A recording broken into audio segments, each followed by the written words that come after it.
Hi, it's Jeff Chalmers here from discoverdouble-bass.com. That's the home of online video double bass lessons. So if you want to learn about this instrument, please go and check out what we've got on offer.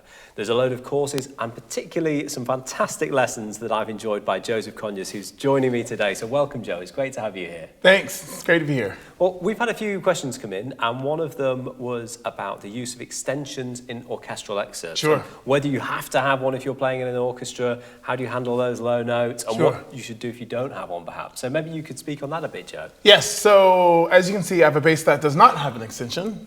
Yet I have recorded excerpts and a few, different excerpts for this course. My rule, and this is the rule I always went by, is to only use the extension if I can play everything that's in the audition that has an extension written for it. So the example I would use, if there was ever an audition that has Shostakovich 5 listed, I would not use the extension at the audition because for the most part, the auditions are blind, so they can't tell if you have an extension or not. So, but once you give away that you have an extension, then you've set the bar that they expect to hear extension notes. So generally, I stay away from using the extension. As a matter of fact, I don't know if Hal ever used an extension in any of his auditions. He just stayed away because it's almost like another thing to worry about because it can be difficult. As I got more comfortable, for example, if there was a Mozart 39, I could use the extension for that. Some of the Heldenleben excerpts, depending on which one, I could use the extension for that. But I would plan. If there was one extension I did not want to use, one piece on the list I did not want to use an extension for, I did not use the extension for the entirety of the audition. Now, you don't get faulted. I mean, I'm not thinking, for me it's not a big deal. Because who knows? Maybe the person behind the screen can't afford an extension. Maybe they're playing on a bass that was lent to them for the audition and doesn't have an extension. We don't know what those circumstances are. However, upon getting the job, it is expected to join the section that one has an extension to play the job. Sure. So in the Philadelphia Orchestra, you're all playing with C extensions. All of us have C extensions. Yes. And do you have? Do you tend to use individual gates on each? Is it like a chromatic Yes. where you have the different gates? Or? That's funny. So generally, the machines are slowly working their way out. Although I think we have 2 machines in the section. Yeah. 2 machines left, but everyone else has the gated on every pitch, the C sharp, the D, the D sharp. What do you have on Norma? What does the gated all the way up on every note? Yeah. Do you ever see any 5 strings? Is that anything? Rarely in the States. Yeah. Almost ever. Yeah. That we see 5-string basses. But I have a little trick on Norma. If you look down on the E string or C string, I've got what's called the hip shot.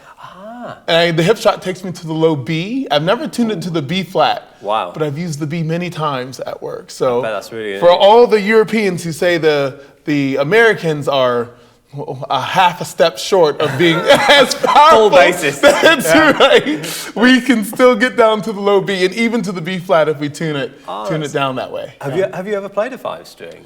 Yes, and it's really annoying. It's very hard to have the A string in the middle of the bass. That's just that's hard to wrap my brain around. So I always play on the wrong string for the wrong note and all that fun stuff. Yeah. Yeah, I think they're it's a completely different animal, and I think both can work really well, and there are pros and cons of both. Yeah. But I think a C extension is a great thing. So if you're playing these excerpts and you don't have a C extension, yes.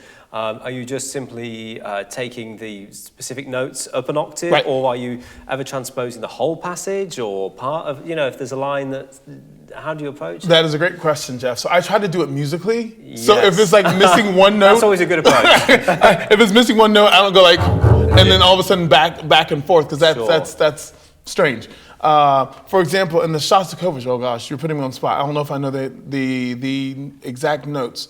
But whatever it is, it's like D, D, D, D, D, D, D, D, D. I just play the whole lick up the octave. Right. Versus, and then jumping down, because musically, I will just follow the line as if the cello section were playing it. I do it in one of the excerpts for the Mozart 39. So I just play the D flat and the E flat here, and then go down, because then we have the help of the rest of the cello section playing that. So, but you could play da da da da da da. I think some people actually do and then go over on the next beat. Does that make sense? Yeah, absolutely. Instead of doing just the first two, they'll play the first 4 notes and then go down on the next 4 because that might sound more musically satisfying. So it's up to the player. So do you think that in terms of, at what point do you think it becomes mandatory to have an extension on your bass? Is there a kind of point where you think, well, not mandatory, but you'd be well advised to? It matters what section you're playing in, but definitely if you win a job in the Philadelphia Orchestra, it's mandatory they have an extension. Or you have one put on, or you get a bass one with one, but that is just, it must happen. Yeah, you've got to be able to play those And notes. if you win a job at the Philadelphia Orchestra, presumably you can then afford a bass extension to put one on. That's kind of how that goes, Yeah, that makes sense. And what about, so for younger students who are kind of high school players, do you think that, there seems to be that point where it's like, do I bother getting an extension for this bass? And especially when it's like, perhaps players are earlier in their career and they're not thinking about keeping the instrument, they don't have Norma. That's a great question, Jeff. It's a great question because I know I used to be young once. Yeah. And I know the call of wanting to play those low notes. Yeah. And having feels those. Good. Yeah, it feels real good. But if I had to choose between a better instrument or a better upgrade on my bow, that is definitely where I would put my energy. Yeah. Guys, the low notes will always be there. Yeah.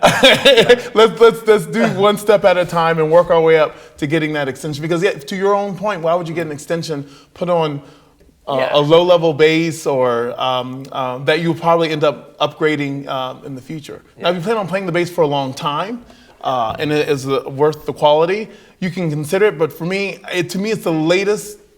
I know. There are people who are cursing me right now while watching this. But yeah, it's the icing on the cake. It's the latest edition I would do. I would focus more on the quality of the instrument itself. Because then you can always add an extension later when you can afford it. And I would focus on the bow as well. To me, that's far more important than an occasional E flat D, as good as it might feel. Yeah, well, listen, I think that's great advice. And let's wrap things up there. But Joe, thank you so much for joining me, and thanks for watching. And if you want to learn more from Joe, please follow the links that are under this video. You can check out his great lessons and courses over at Discover Double Bass. Plus, you can go and follow him on Instagram and see all the wonderful excerpts and the music that he's sharing over there. So thanks for joining me, and thanks for joining us at home.